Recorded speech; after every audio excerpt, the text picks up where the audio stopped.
Ferrari ended 2014 somewhat in disarray. The car was off the pace compared with all of its rivals. The team were having management upheavals, change in technical leadership. The car wasn't working. They've lost their key driver in Fernando Alonso. Now they have Sebastian Vettel joining Kimi Raikkonen, and both of these drivers need to bed in and work with each other, and obviously Vettel needs to understand the car. In terms of the first test, we probably weren't expecting too much from Ferrari. However, they've had a fantastic test. They've got both pace and they've got reliability, and they've completed a huge amount of mileage.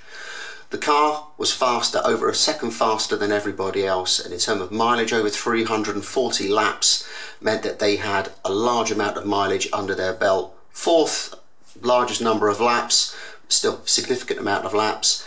Very few in the problems. The car was parked away quite a bit during the days in the garage, but equally we saw the car doing lots of very short runs. We didn't see the huge long race distance tests that we saw from Mercedes. Ferrari is still building up, and with these faster laps it's clear that they were using the softer of the tyres, fresh tyres. The Ferrari seem to use a lot of fresh tyres, so we haven't really got a feel at the moment for what the Ferrari race pace is like, but everyone seemed to be very impressed with the performance so far. And I think we're seeing the Ferrari, in terms of its configuration, very similar to what we'll see for the rest of testing. I understand there's a new nose and there's a few bits of revised aero coming along before the first race, which is not unusual for any of the teams up and down the pit lane.